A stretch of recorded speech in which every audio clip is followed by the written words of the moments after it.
আজ বিকালে স্কুল থেকে ফিরে হঠাৎ সিদ্ধান্তে চটজলদি রেডি হয়ে নিলাম এবং বেরিয়ে পড়লাম শ্মশানের মেলার উদ্দেশ্যে। যেদিকের ভ্যান আগে আসবে সেই দিকেই যাব, এমন ডিসিশন নিয়ে রাস্তায় দাঁড়িয়েছিলাম আমরা চারজন। উত্তর দিকের ভ্যান আগে এলো, তাই উত্তর দিকে রওনা, আর সেদিকে ছিল কালুডাঙ্গার শ্মশান। তো চলেন আপনাদেরও কালুডাঙ্গার শ্মশান ঘুরিয়ে দেখাই। এটা হচ্ছে কালুডাঙ্গার বিখ্যাত শিব মন্দির। এখানে সবাই এসে নিজের মনের মনোবাঞ্ছা ব্যক্ত করেন এবং শ্মশানের হাজরাতলার কৃপায় সেগুলো পূরণও হয়। চারপাশে অনেকগুলো বটগাছ আছে, যেগুলোতে সবাই ভাড়া বাঁধে, ছোট ইটের টুকরা যে কোনো সুতা দিয়ে বেঁধে রাখে এবং নিজের কামনাগুলো বলে রাখে। পূরণ হলে পরে এসে পূজা দিয়ে খুলে দেয়। এটা যার যার মনের বিশ্বাস। আপনারও তেমন কোনো বাসনা থাকলে আসবেন, এসে হাজরাতলায় প্রার্থনা করবেন, ইট বেঁধে রেখে যাবেন, পূরণ হলে এসে পূজা করে খুলে দিয়ে যাবেন। তো আমি তেমন কোনো ইট বাঁধিনি, আমার উদ্দেশ্য ছিল ঘুরে দেখা এবং আপনাদের দেখানো। এটা হচ্ছে শ্মশানকালী মায়ের মন্দির। মায়ের মুখটা একটু দর্শন করুন, মা সকলের মঙ্গল করবেন এই প্রার্থনাই করি। ভাবলাম মাকে প্রণামে দিয়ে একটু প্রণাম করে আসি, সঙ্গে মায়ের প্রসাদও পাওয়া হয়ে যাবে। এখানে ধর্ম পূজা যার যার বিশ্বাস, আমি কারো ধর্মীয় অনুভূতিতে আঘাত করতে চাই না। মায়ের ভক্ত যারা আছেন তাদেরকে দেখানোর উদ্দেশ্যেই মূলত ভিডিওটি শ্যুট করা, কারণ অনেকে এখানে এসে দেখতে পারবেন না।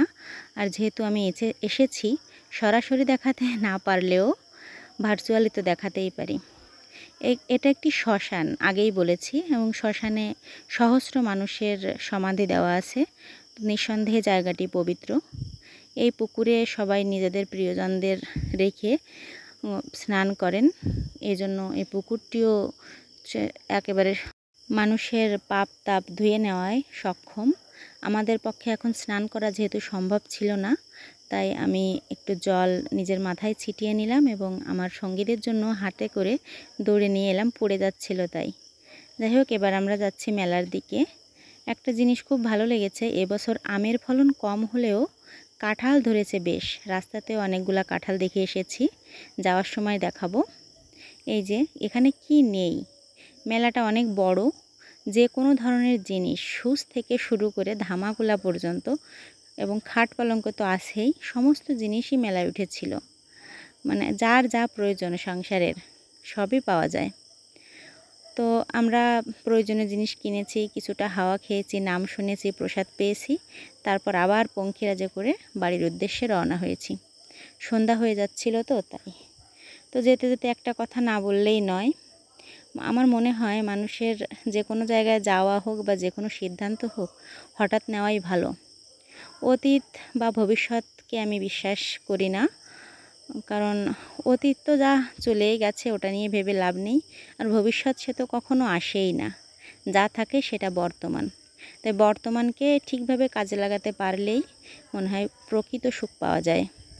আমি এই যে হুট করে সিদ্ধান্ত নিলাম, কালুডাঙ্গায় ঘুরলাম, পবিত্র স্থান, মনও শুদ্ধ হলো এবং ভালোও লাগলো, খানিকটা রিল্যাক্সও ফিল করলাম। আর এই যে যাওয়ার সময় বন জঙ্গল, কাঁঠাল, আম, লিচু বাগান, কিছুরই অভাব নাই। মানে প্রকৃতির যে ফ্রেশ হাওয়া সেটা পেয়েছিলাম।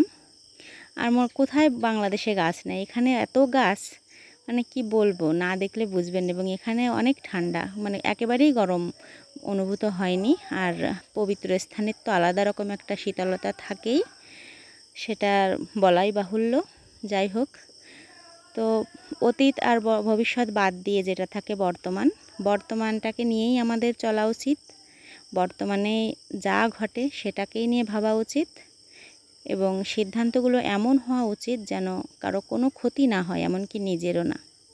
তাহলেই দেখবেন আপনার মনে শান্তি লাগছে, সুখ পাচ্ছেন এবং হুটহাট যে কোনো কাজ করে ফেললেও কোনো কষ্ট বা আত্মগ্লানি লাগছে না। আমি তো যখন তখন যেখানে খুশি চলে যাই, কোনো অসুবিধা তো হয় না, এবং ভগবানের আশীর্বাদ থাকলে এভাবেই বাকি জীবনটা পার করে দেব, এরকমই ইচ্ছা আছে। জীবনটা আর কি, ভ্রমণ আর ভ্রমণ। ভালো থাকবেন।